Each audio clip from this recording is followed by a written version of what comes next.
From the cleaning crews removing rubber from runways and de-icers ensuring planes are safe for takeoff in the winter, to the hundreds of dedicated workers that deep clean each train car for one of the busiest transit systems in the world. We took a look at 5 cleanings that happen behind the scenes in order to keep the travel industry running smoothly. In the wintertime, one of the biggest risks airlines face is the buildup of ice on the surface of an aircraft.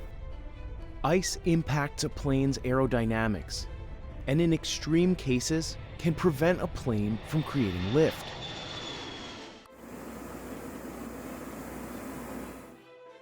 This is Chris. He's operating a specialized de-icing vehicle that's worth $500,000.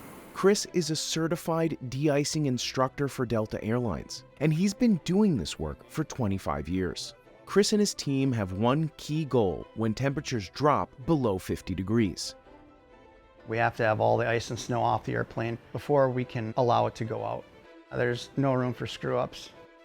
This is a demanding job. De-icers work in freezing temperatures and extreme weather, but that's not the only challenge. They're also racing against the clock. When flight schedules are packed, Chris and his team might have less than 5 minutes to ensure an aircraft is completely free of ice and snow and is safe for takeoff. The small airplanes we can do in 2 to 5 minutes, the wide-body airplanes 10 minutes to a half an hour, just depending on how much snow is coming down and how much was on the aircraft when it was at the gate. If the time between de-icing and takeoff exceeds the holdover time, after which the de-icing is no longer effective, they have to start the entire process all over again. Sometimes we have to de-ice multiple times, especially if there's a runway closure. We'll de-ice the airplane, and then they have to close it for plowing. At that point, we'd have to re-de-ice the airplane all over again, and then the runway will be open, and then they can take off. Preparations for winter begin months before the snow hits the ground. Each summer, Delta Airlines gathers its 400 senior de-icing agents from across the country for a 3-day boot camp. They arrive at Minneapolis-St. Paul International Airport between July and September to hone their skills and learn new ones. Then, the agents return to their home airports to teach others what they've learned. In addition to the practical training, Delta Airline de-icers must pass a computer simulation and courses in a classroom. One of the reasons we want to make sure that we get all the contaminants off of the wing is so that it doesn't go through the engine fan blades. This is one of our engine fan blades that was damaged from ice coming off of a wing and fouling out an engine fan blade. It's a very real problem. That's why we are all here de-icing the airplanes. Today, Chris is on the de-icing pad, leading a practical training on an Airbus A220. He starts with an inspection. When we're doing our initial inspection of the aircraft for de-icing purposes, we're going to start with the radome and see if we picked up any descending icing when the aircraft was landing. As it's coming through the clouds, we want to make sure that nothing formed up there. We also want to make sure that before we do any de-icing, all the avionics bays are closed, all the cargo doors are closed, and then pay special attention to our fuel panels or the fuel cells to see if we've got any underwing frost forming. Depending on the wind, of course, if we have to shut the engines down so we can get in closer, we can do that. Obviously, safety is always going to be our number one. Okay, so we never want to spray directly into the brakes, and we never want to spray directly into the suspension of the aircraft because we don't want to wash any of that grease off. And if we do, we definitely want to notify the crew immediately. We definitely want to pay attention to our nav lights because that's where some of the rime ice is going to form. It's a good place to look for it. If we find it there, then it could be on the wing. Make sense? Yeah. Perfect. All right. The de-icing process consists of several steps and can happen either at the gate or at a special de-icing pad. To start, pilots configure the wings by lowering the flaps and temporarily disabling the aircraft's ventilation system. So the de-ice process is very comparable to a car wash and wax. Typically in Minneapolis, we'll start at the nose of the aircraft and then work our way back spraying the fuselage and then the wing and then the tail. We usually do at least a 2-truck operation. Sometimes if it's snowing real bad, we'll have up to 4 trucks. The truck can lift the de-icer 30 feet into the air, where Chris uses a joystick to control the nozzle that sprays the de-icing fluid at high pressure. Each truck has large tanks that mix the liquids to reach specific chemical-to-water ratios. You like that 2x4? $500,000 truck, and we use a 2x4 to hold these nozzles from spinning. So yeah, this is where we fill the truck with our water, our type 1, and then our type 4 anti-icing fluids filled here. Delta uses 2 types of liquid for de-icing. We use propylene glycol type 1 fluid for de-icing the aircraft. That's the fluid that we heat up to 180 degrees. And then we'll use Cryotec Polar Guard Extend for the type 4 anti-icing. On an average frosty day in Minneapolis, de-icers can use up to 2,000 gallons of fluid. On a snowy day, they might need as much as 50,000 gallons. The blend to mix ratio depends on the outside air temp. So what's actually de-icing or what's actually melting the snow or the frost is actually the heated water. The reason that we add the chemical to the heated water is so it doesn't freeze to the airplane. The last step is the most crucial of all, making sure the airplane stays de-iced until takeoff. The fluid lasts on the aircraft depending on the amount of frozen precip that's coming down. So if there is no precip coming down, we just have to spray it off. If it's currently snowing, then we have to use the type 4. So it's kind of like your car antifreeze. The more antifreeze you put in, the stronger the blend ratio is. Once a de-icer signs off on the plane, the pilot will configure the flight position, taxi to the runway, and take off. We can try and set up as much trucks and overtime and staffing for any given scenario, but you never can tell. It's Minnesota, especially when we're dealing with the weather. When the boot camp ends, all the de-icers return to their home airports to share what they've learned and get ready for the upcoming winter. But for the team here in Minneapolis, one of the coldest cities in the United States, this is a year-round operation. The most satisfying part of the job is the last flight of the night that takes off safely. You know, I don't mind being outside in the winter. I'm gonna be outside either way. Might as well be getting paid. So next time you board a flight in the middle of winter and see an orange liquid sliding off the wing, you'll know that someone like Chris is out there to make sure your plane is ready to take off safely.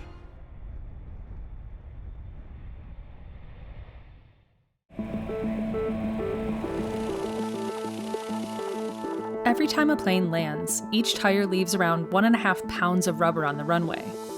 Tires are stationary until touchdown, when sudden contact with the ground causes friction, quickly bringing them up to speeds of more than 150 miles per hour and producing temperatures around 500 degrees Fahrenheit. That temperature makes the tread rubber melt and bond to the runway and lights that guide pilots. The Airbus A380 is the largest passenger plane in the world, and it has 22 tires. That's over 30 pounds of rubber lost per landing, equivalent to the amount of rubber in 2 of your car's tires. So how does all of that rubber get removed, and what's so dangerous about it building up on runways? There is 2 things you need to consider when we're talking rubber removal from the runway. There's the rubber removal from the actual tarmac itself, but the other process is to remove the rubber from the lights. At London's Heathrow Airport, where Mohammed works, an average of 650 planes with 10 tires each touch down every single day. That's 10,000 pounds of rubber daily. A buildup in rubber can make the surface of a runway smooth, decreasing the friction needed to land. This can impact braking and control and increase the risk of hydroplaning in wet conditions. And runway lights, used to guide takeoff, landing, and taxiing, especially at night and in low visibility conditions, are dimmed by the melted rubber bonding to them. Within the United States, the Federal Aviation Administration recommends that rubber deposition be checked weekly for any airport with at least 210 daily landings. The process for checking rubber buildup isn't as simple as checking for skid marks, and it requires the use of specialized tests and instruments. So for the runway, we have something called a friction test. It's like a machine that has a wheel, and someone will drive down the runway and that wheel will come down and it'll actually measure how much friction there is on the runway. The key to a runway is you want it to have a lot of friction. You don't want it to be slippery at all. So that measurement of how much friction that wheel feels on the surface of the runway will tell our teams when to go out there to remove the rubber. Now, to do that, we have specialized machinery, which is like a massive truck with a hoover on top of it. And so it's high pressure water, basically, but very hot. And it blasts the tarmac, and then it just sucks up everything that comes off it. And then there's removal of rubber from the lights. Landing technology alone isn't enough for pilots to bring planes in safely. Of course, they use ILS systems, they use the instrument landing system when coming into land, but they still need a visual reference. So from a safety perspective, the pilots physically won't be able to see those lights. And I once spoke to a pilot who was flying in from Scandinavia. And I remember I always go to the pilots to speak to them about this stuff afterwards because I want to get their perspective. And I said to him, what is it like to fly a plane at an airport and land a plane at an airport which doesn't maintain its lights very well? He said, it's like trying to fly a plane into a black hole. So for the lights themselves, we do a test where we measure how much light output comes out of the lights. So we have this trailer that hooks onto the back of a car, and the sensors on the back of this trailer will tell you exactly how much light is coming out of every single light. And then you get all that data and you can tell which lights have rubber on them. So the lights are really important and they need to be bright.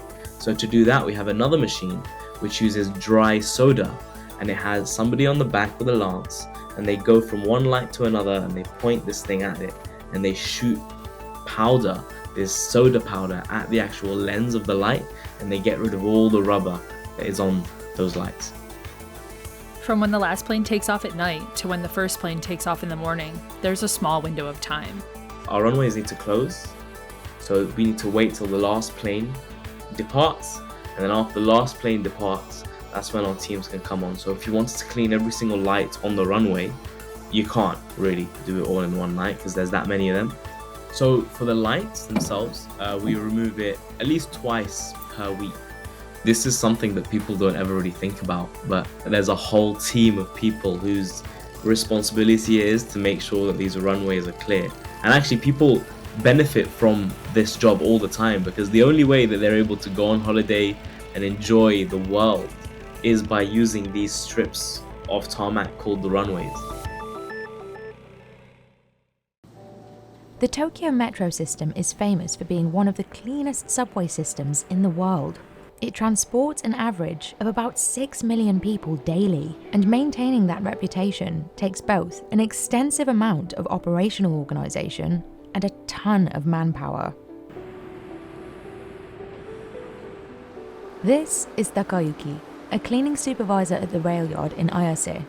He's worked for Tokyo Metro for almost 41 years, and it's his job to make sure the trains are cleaned thoroughly. ほぼ千代田線の車しか入ってきませんので、ほぼ1日外で作業するようになります。もっと暑い日はこの間は40度以上になります。The cleaning staff's approach is straightforward, but uncompromising. Whatever Tokyo Metro's millions of daily passengers touch must be cleaned. Today, they're cleaning the train cars at the Ayase rail yard, which they do every 15 days. The cleaners take careful measures to ensure each nook and cranny is cleaned. Then, we'll head to the Ginzai Chome station, located in one of the busiest shopping areas in Tokyo, Japan, where they clean the station top to bottom.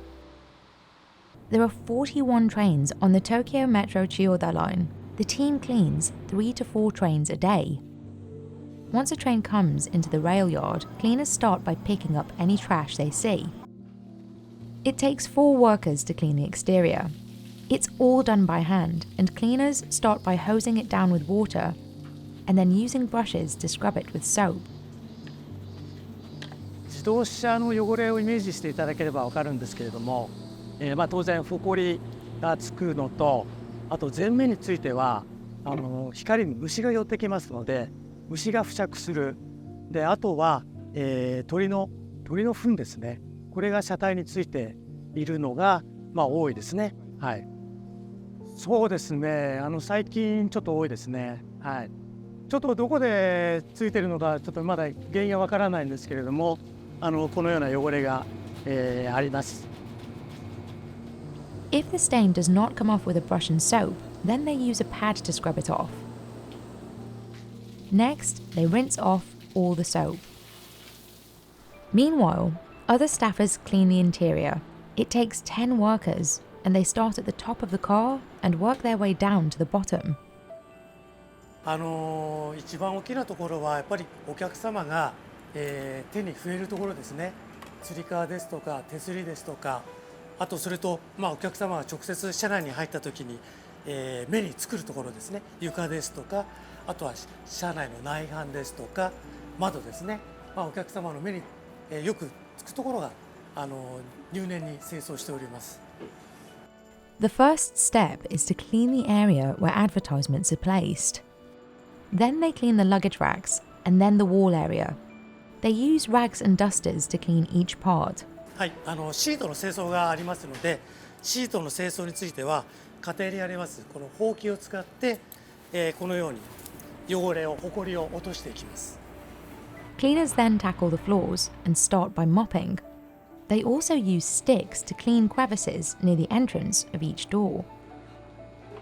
Twice a year, they wax the floors of each train car. They remove all the old wax with a polisher and then they let it dry. Once it's dry, they apply 2 coats of wax. It takes about an hour and a half from the time the wax is removed to the time the new wax dries. やはり床は汚れますので、その清掃するのが目的と、やっぱりワックスをかけると見た目もきれいになりますので、それでやっぱりワックス作業っていうのは不可欠だと思っておりますので。Altogether, it takes workers a little over an hour to clean the trains, inside and out. Once the cleaning is complete, Takayuki begins his inspection. 工具の置き忘れだとか拭き残しですとかゴミの取り忘れがないので、いい状態だと思います。15日過ぎるとやっぱり車内の方も汚れっていうのが出てきますね。綺麗になってますね。はい。やっぱり私も思うんですけれども、特にメトロの、車両清掃については、やはり日本国内でももうとてもトップクラスだと思います。やっぱりそれだけ、清掃の人数もかけてますし、お金の費用の方もかけておりますので、やっぱり車内についてもやっぱりそれなりにきれいな状態を維持できていると、思ってますので。Once Takayuki approves the cleaning, the trains return to service, ready to transport millions of passengers all over again. Inside the Ginzai Chome station, Chikako and Kenji work to clean the station daily. この辺は、東京で有数の銀座という繁華街を持っていまして、その近所にある駅でございます。そうですね、この辺はやはり銀座の駅が近くにありまして、乗り換えの駅にもなっておりますので、お客様の、流通はかなり多くあります。Kazuhiro has been working for Tokyo Metro since he was 18. He got his train license at 20 and drove trains until he was 57. He leads the team responsible for the cleaning and security for this station and a few others. There are 9 Tokyo Metro train lines and 180 stations that provide service to the Greater Tokyo area. メトロセービスとは東京メトロの関連会社で駅の清掃並びに警備を担当しております。有楽町線の銀座一丁目駅と新富町駅、それと銀座線の銀座駅、日比谷線の銀座駅、万能線の銀座駅を担当しております。The escalator handrails are a high-touch surface within the station, and Chikako takes extra care to wipe the belt with wet washcloths. She rides the escalators up and down until they are all clean. エスカレーター注意するときはなるべくお客様の中に混じって掃除しないとか、インレットに足をつけたり物を落としたりしてエスカレーターを止めないようにします。気をつけます。つけてます。エスカレーターの長さにもよるんですけども、短いところでしたら10分以内では済むと思います。Chikako is also responsible for the dirtiest job of the day, cleaning the 2 restrooms in the Ginzai-Chome station. The main cleanings happen once a day. She has been doing this work for the past 10 years. きれいになったところを褒めていただいたりするので、やっぱしやりがいはあります。最初はそう思わなかったんですけども、やっぱしやってるうちにありがとうございますとか、きれいですねとかって言っていただくと、いいもん、掃除もいいもんだなって思ったりします。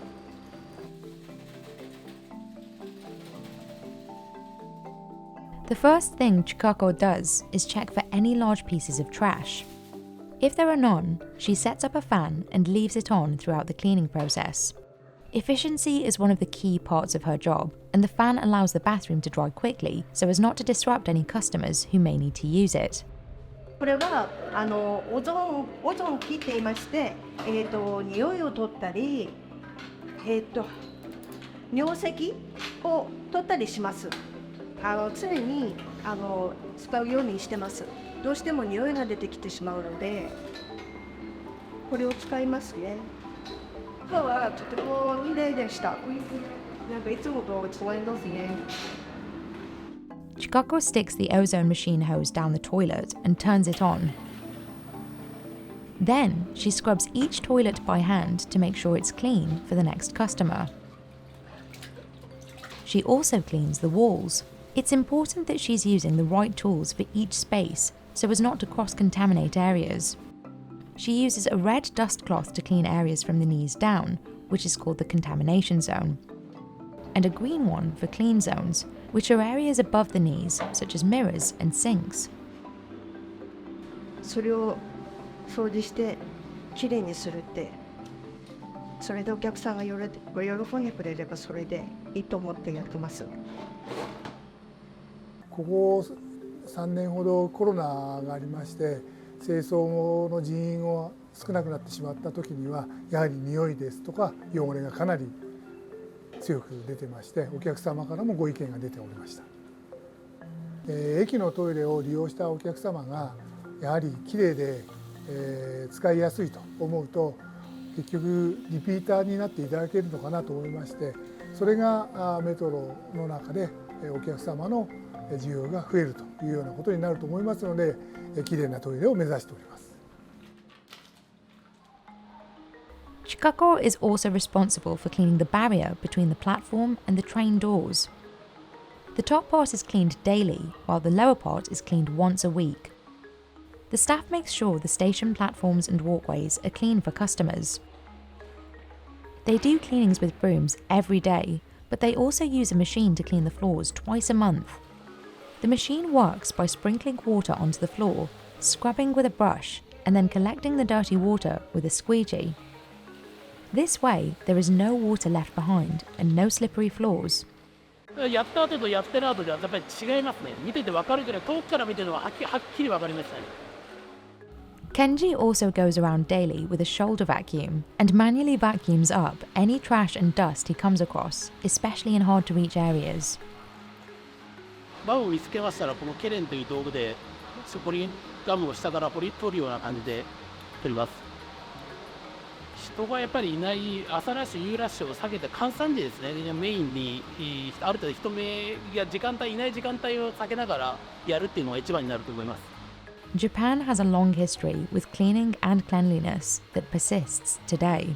清掃の格好をしておりますので、電車のそばにいますとお客様が乗り降りした時にぶつかったりすると、お客様からも清掃の格好の人とぶつかると嫌な思いをするというようなことがありますので、電車から離れて人とぶつからないように壁側に立つように基本しております。この会社はですね、結構、年配の方が多いんですね。なので自分とも同じ年代の方と一緒に駅の清掃をしてですね、それをお客様からお褒めをいただいたりすると、すごくやりがいを感じるところでございます。東京メトロのグループ理念で東京を走らせる力というのがありまして、最終的には快適に利用していただくためにきれいにしているというところでございます。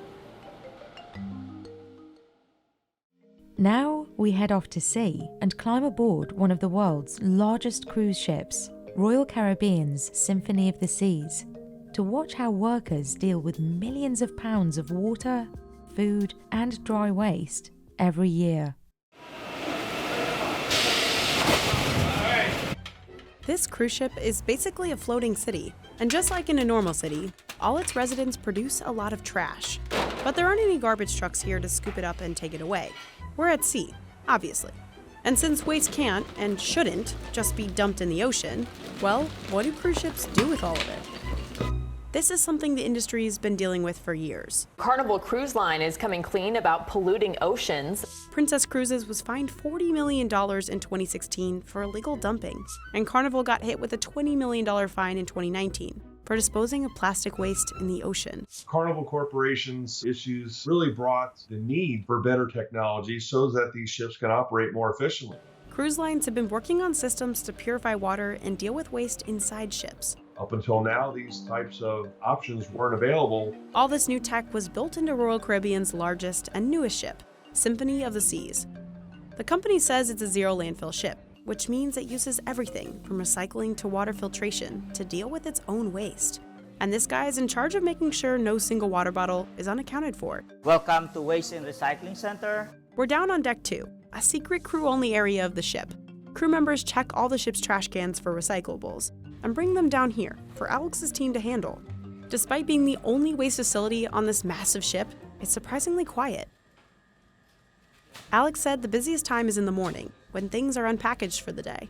This is the waste streams that we have. Every waste stream has its own way of handling it. There are separate teams to deal with each incoming recyclable: glass, cardboard, plastic, and metal. This is our incinerator room. So we have 2 incinerators, 1 and 2. This area is manned 24 hours a day. We have 10 crew members who are working here, 5 in the morning and 5 in the evening. Crew members separate glass into colors: green, brown, and white. See, this is the byproduct of it after we crush it. They can process upwards of 13,000 pounds of glass for a week-long cruise. All the small glass pieces are stored in bins until the ship docks. Plastic goes through this massive compactor. Even though the ship's gotten rid of plastic straws, it still relies on bottled water, because for health and safety reasons, no cruise ship is allowed to have water fountains. So every week, they crush about 528 gallons of water bottles. We are compacting the cardboard over there. Throughout the day, cardboard is stacked up in this machine, called a baler. Once it's full, it's all compressed into bundles. And used aluminum cans, well, they're sent through this baler. The machine squeezes them down into big cubes, which are then stored in a fridge just off the waste room. This area is actually for the items that can produce smell, the garbage. And that smell could get pretty bad. The waste is stored for up to 7 days at a time, until the ship docks back in Miami, where all the plastic, aluminum, paper, and glass go to recycling partner facilities. In 2018, Royal Caribbean recycled 43.7 million pounds of waste. And any rebates earned from these recycling programs go back to the Employee Retirement Fund. The cruise line is hoping that it's a nice incentive for employees to bring recycling down from their own crew cabins. So what about things that can't get recycled? For example, food. Every week, the ship loads up 600,000 pounds of provisions. But for the food that's not eaten, well, the company had to figure out how to get rid of all of that, too. Each one of the ship's restaurants and 36 kitchens has its own suction drain. Chefs and waiters keep food scraps in separate buckets. Then, once they've gotten enough, they place it all in this special drain. All the food waste ends up in one big pipe that runs through the entire ship. And that pipe leads to what's known as the hydroprocessor. Those pipes over there, so these were the food waste is passing through. This is being processed through here. This machine has a bunch of tiny layers of mesh to break down the food. It's being stored in our tank. We have 2 tanks of comminuted food waste. And the final step, incineration. Now let's talk about your toilet waste. Yep, we're gonna go there. It's all part of the water treatment system on board, controlled from the engineering room. All the wastewater that we are generating on board the ship is being collected. Nothing goes overboard unless we have run it through a treatment plant. Water is divided into two categories: gray water, from sinks, laundries, and drains, and black water. That includes everything from the galleys and your toilets, including your urine. This is then being mixed together and run through the advanced wastewater purification plant. The purification system purifies the water to a point above the US federal standard, which is almost safe to drink. And then it runs several filtration processes before it's being kept on board or it's being discharged overboard when we are at sea with a certain distance from land in order to meet the different local and international regulations. Anything that can't be recycled or reused on board goes to what's known as a waste-to-energy facility. Now, we didn't get to see it for ourselves, but Royal Caribbean said heat or gas from the waste is collected and converted to energy. That's definitely within their best interest to be the most environmentally friendly because it significantly can reduce the waste on board, the weight that they have to carry, the fuel usage, and it reduces our operational expenses as well. And after 1 week at sea, the recycling gets cleared out, incoming provisions are brought on board, and the crew prepares the ship to start the process all over again. Every year, tens of thousands of people attend Burning Man in Nevada's Black Rock Desert, and many of them rent cars, RVs, and trucks to attend the festival. But Burning Man can get messy, and the desert's playa dust that collects on vehicles is high in alkaline, which can corrode a car's metal and cause long-term damage if not thoroughly cleaned. Car rental providers in the area, like Enterprise Rent-A-Car, brace for Burning Man each year. In a typical year, detailers expect to find rental cars returned coated in layers of dry desert sand. But this year's extreme weather left vehicles in even worse condition than usual, which meant that detailers like Miguel and his team had their work cut out for them. These cars are really, really bad. They are covered with sand, like everywhere, like sand everywhere. The interior, the outside, the engine. This year it rained, so this is a different kind of sand now. So it's getting a little bit harder than usual. Miguel and his team must pay close attention to the details when cleaning the mud-battered rental returns. Whether the weather is extreme or not, any dust or debris that settles into the crevices of a vehicle has the potential to discolor or damage a car if the cleaning process is not done properly. Today, Miguel and his team are focused on detailing a white Jeep Gladiator from start to finish. And if they do a thorough job, the Jeep will look brand new for its next group of renters. The team begins by assessing the scale of the job at hand, starting with the car's exterior. All of the rental returns first go through the automatic car wash in Enterprise's cleaning bays, but if a vehicle is returned significantly muddier than most, it might also need an initial pressure wash to loosen the mud and any other debris. After passing through the automatic wash the first time, the muddiest Burning Man cars might need a bit more elbow grease. For this, Miguel uses a brush with a long handle to loosen any remaining dirt. After detailing by hand with the scrub brush, Miguel does another round of pressure washing, then decides if the Jeep needs an extra run through the automatic wash. So right now we just run the car to a car wash. It looks okay. We just gotta wait and see how it looks after it dries. But next we're gonna do the inside. We're gonna vacuum and do the panels and windows. But before they can start cleaning the interior, Miguel needs to check under the hood to inspect the car's engine, which may also have been coated in fine alkaline sand from the Black Rock Desert, often referred to as playa dust. This stubborn sand is made up of remnants from the prehistoric lakebed that predated the Black Rock Desert. The dust itself is extremely fine, which means it can settle into a vehicle's smallest grooves and crevices, inside and out. The dust's high alkaline pH is also corrosive and can damage upholstery, plastics, and even electronics. Burning Man organisers are well aware of the playa dust's potential risk to vehicles, as many festival goers this year learned firsthand. The official Burning Man website suggests festival goers wash their cars immediately upon returning home before the alkaline dust has a chance to damage their vehicles.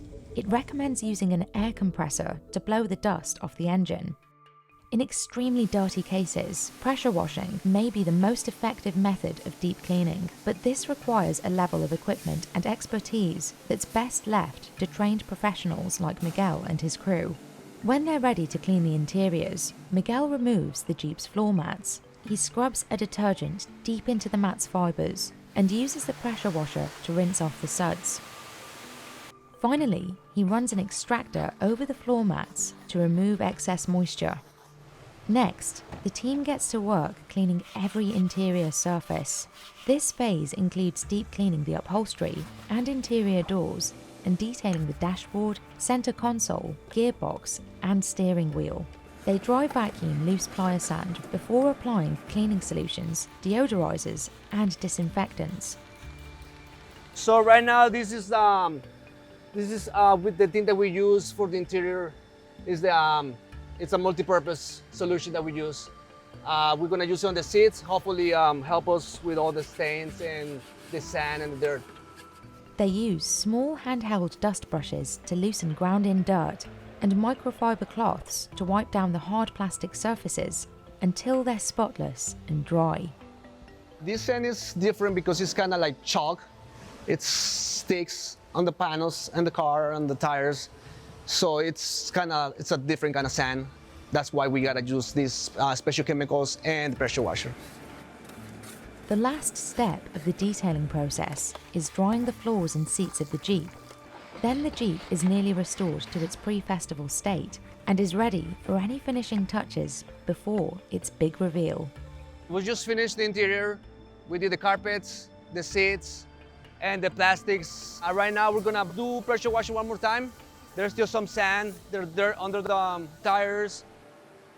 So we finally finished with the Burning Man car. So if you can follow me, I'll show you how it looks now. So as you can see, we clean all the mud, all the sand, all the dirt on the tires. We basically shampoo the carpet, the seats, and also the driver. We also clean the grill, the windshield. We got all the bugs. This car, as you can see, looks as good as new. It took us a couple hours. It's finally done. I don't think anybody's gonna notice that he went to Burning Man. That's my opinion. I hope the customer agrees with me.